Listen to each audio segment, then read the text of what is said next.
Good afternoon. I want to speak today to the unfolding situation in Afghanistan, the developments that have taken place in the last week, and the steps we're taking to address the rapidly evolving events. My national security team and I have been closely monitoring the situation on the ground in Afghanistan and moving quickly to execute the plans we had put in place to respond to every constituency, including and contingency, including the rapid collapse we're seeing now. I'll speak more in a moment about the specific steps we're taking, but I want to remind everyone how we got here and what America's interests are in Afghanistan. We went to Afghanistan almost 20 years ago with clear goals. Get those who attacked us on September 11, 2001, and make sure al-Qaeda could not use Afghanistan as a base from which to attack us again. We did that. We severely degraded al-Qaeda in Afghanistan. We never gave up the hunt for Osama bin Laden, and we got him.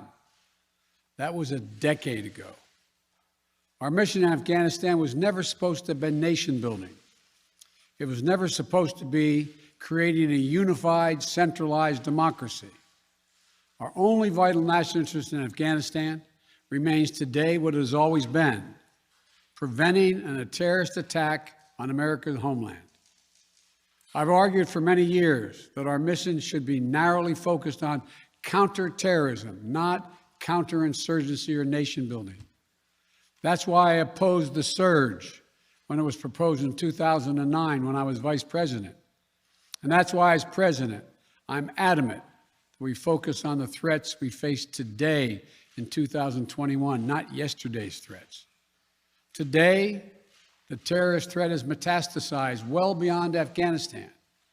Al-Shabaab in Somalia, al-Qaeda in the Arabian Peninsula, al-Nusra in Syria, ISIS attempting to create a caliphate in Syria and Iraq, and establishing affiliates in multiple countries in Africa and Asia. These threats warrant our attention and our resources. We conduct effective counterterrorism missions against terrorist groups in multiple countries where we don't have permanent military presence. If necessary, we'll do the same in Afghanistan. We've developed counterterrorism over-the-horizon capability that will allow us to keep our eyes firmly fixed on the direct threats to the United States in the region and act quickly and decisively if needed. When I came into office, I inherited a deal that President Trump negotiated with the Taliban. Under his agreement, U.S. forces would be out of Afghanistan by May 1, 2021, just a little over 3 months after I took office. U.S. forces had already drawn down during the Trump administration from roughly 15,500 American forces to 2,500 troops in country. And the Taliban was at its strongest militarily since 2001. The choice I had to make as your president was either to follow through on that agreement or be prepared to go back to fighting the Taliban in the middle of the spring fighting season. There would have been no ceasefire after May 1. There was no agreement protecting our forces after May 1. There was no status quo of stability without American casualties after May 1. There was only the cold reality of either following through on the agreement to withdraw our forces or escalating the conflict and sending thousands more American troops back into combat in Afghanistan, lurching into the third decade of conflict. I stand squarely behind my decision. After 20 years, I've learned the hard way that there was never a good time to withdraw U.S. forces. That's why we're still there. We were clear-eyed about the risks.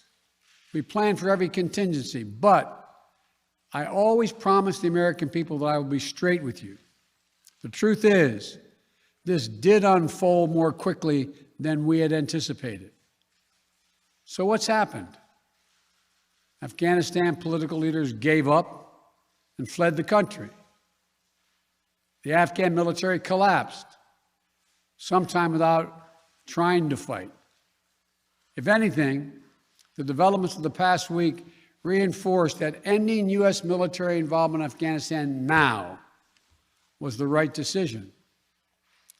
American troops cannot and should not be fighting in a war and dying in a war that Afghan forces are not willing to fight for themselves.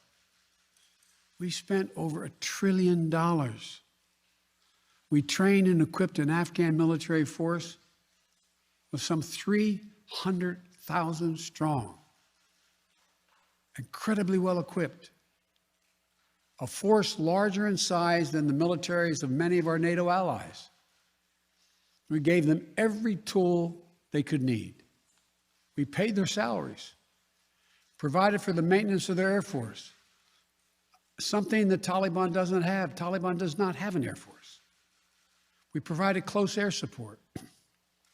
We gave them every chance to determine their own future. We could not provide them was the will to fight for that future. There's some very brave and capable Afghan special forces units and soldiers. But if Afghanistan is unable to mount any real resistance to the Taliban now, there is no chance that 1 year, 1 more year, 5 more years, or 20 more years of U.S. military boots on the ground would have made any difference. Here's what I believe to my core. It is wrong to order American troops to step up when Afghanistan's own armed forces would not.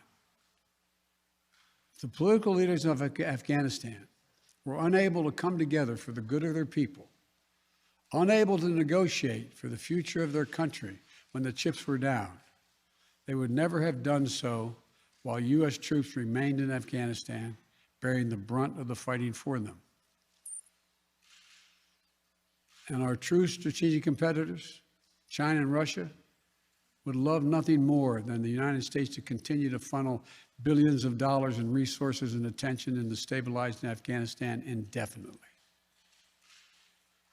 When I hosted President Ghani and Chairman Abdullah at the White House in June, and again when I spoke by phone to Ghani in July, we had very frank conversations. We talked about how Afghanistan should prepare to fight their civil wars after the U.S. military departed, to clean up the corruption in government so the government could function for the Afghan people. We talked extensively about the need for Afghan leaders to unite politically. They fail to do any of that. I also urged them to engage in diplomacy, to seek a political settlement with the Taliban. This advice was flatly refused. Mr. Ghani insisted the Afghan forces would fight, but obviously he was wrong.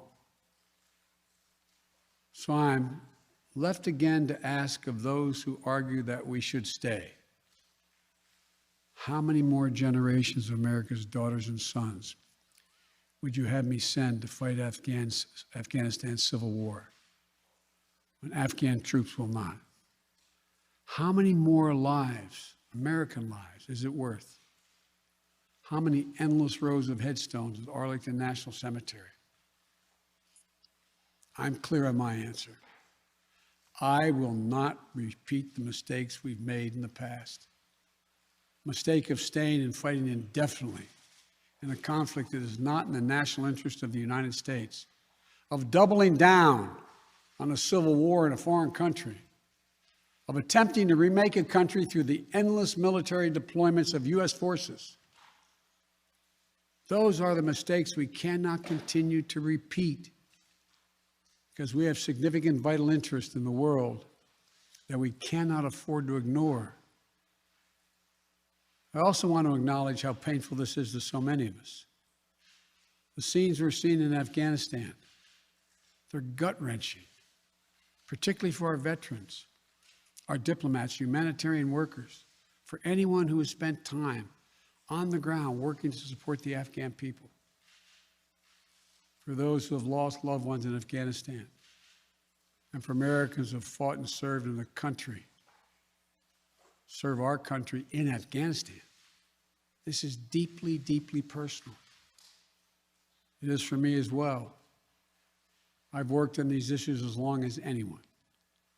I've been throughout Afghanistan during this war, while the war was going on, from Kabul to Kandahar to the Kunar Valley.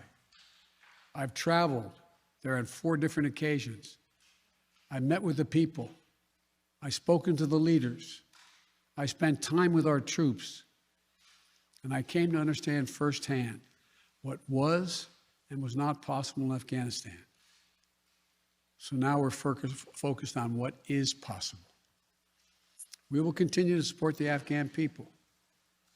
We will lead with our diplomacy, our international influence, and our humanitarian aid. We'll continue to push for regional diplomacy and engagement to prevent violence and instability. We'll continue to speak out for the basic rights of the Afghan people, of women and girls, just as we speak out all over the world. I've been clear that human rights must be the center of our foreign policy, not the periphery. But the way to do it is not through endless military deployments. It's with our diplomacy, our economic tools, and rallying the world to join us. Well, let me lay out the current mission in Afghanistan. I was asked to authorize, and I did, 6,000 U.S. troops to deploy to Afghanistan for the purpose of assisting in the departure of U.S. and allied civilian personnel from Afghanistan, and to evacuate our Afghan allies and vulnerable Afghans to safety outside of Afghanistan. Our troops are working to secure the airfield and to ensure continued operation of both the civilian and military flights. We're taking over air traffic control. We have safely shut down our embassy and transferred our diplomats. Our diplomatic presence is now consolidated at the airport as well. Over the coming days, we intend to transport out thousands of American citizens who have been living and working in Afghanistan. We'll also continue to support the safe departure of civilian personnel, the civilian personnel of our allies who are still serving in Afghanistan. Operation Allies Refugee, which I announced back in July, has already moved 2,000 Afghans who are eligible for special immigration visas and their families to the United States. In the coming days, the U.S. military will provide assistance to move more SIV-eligible Afghans and their families out of Afghanistan. We're also expanding refugee access to cover other vulnerable Afghans who worked for our embassy. U.S. non-governmental agencies, or U.S. non-governmental organizations, and Afghans who otherwise are at great risk, in U.S. news agencies. I know there are concerns about why we did not begin evacuating Afghans civilians sooner. Part of the answer is some of the Afghans did not want to leave earlier, still hopeful for their country. And part of it because the Afghan government and its supporters discouraged us from organizing a mass exodus to avoid triggering, as they said, a crisis of confidence.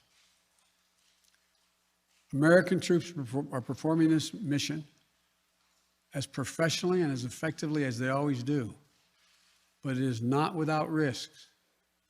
As we carry out this departure, we have made it clear to the Taliban, if they attack our personnel or disrupt our operation, the U.S. presence will be swift and the response will be swift and forceful. We will defend our people with devastating force if necessary. Our current military mission will be short in time, limited in scope, and focused in its objectives. Get our people and our allies to safety as quickly as possible. And once we have completed this mission, we will conclude our military withdrawal. We will end America's longest war after 20 long years of bloodshed.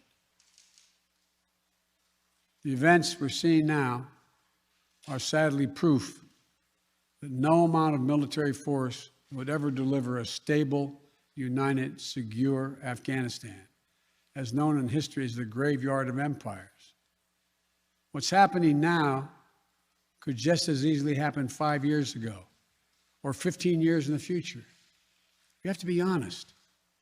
Our mission in Afghanistan is taking many missteps, made many missteps over the past 2 decades. I'm now the 4th American president to preside over war in Afghanistan. 2 Democrats and 2 Republicans. I will not pass this responsibility on to a 5th president.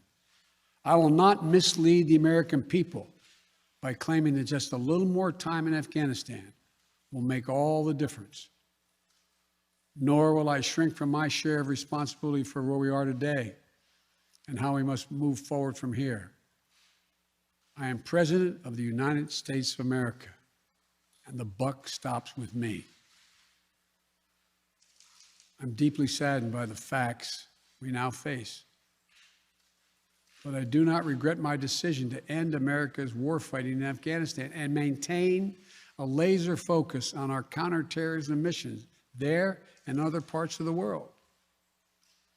Our mission to degrade the terrorist threat of al-Qaeda in Afghanistan and kill Osama bin Laden was a success. Our decades-long effort to overcome centuries of history and permanently change and remake Afghanistan was not, and I wrote and believed it never could be. I cannot and will not ask our troops to fight on endlessly in another country's civil war, taking casualties, suffering life-shattering injuries, leaving families broken by grief and loss. This is not in our national security interest. It is not what the American people want. It is not what our troops, who have sacrificed so much over the past 2 decades, deserve. I made a commitment to the American people when I ran for president that I would bring America's military involvement in Afghanistan to an end. While it's been hard and messy, and yes, far from perfect, I've honored that commitment. More importantly, I made a commitment to the brave men and women who serve this nation that I wasn't going to ask them to continue to risk their lives in a military action that should have ended long ago. Our leaders did that in Vietnam when I got here as a young man. I will not do it in Afghanistan. I know my decision will be criticized, but I would rather take all that criticism than pass this decision on to another President of the United States, yet another one, a 5th one, because it's the right one, it's the right decision for our people, the right one for our brave service members who risk their lives serving our nation, and it's the right one for America. Thank you.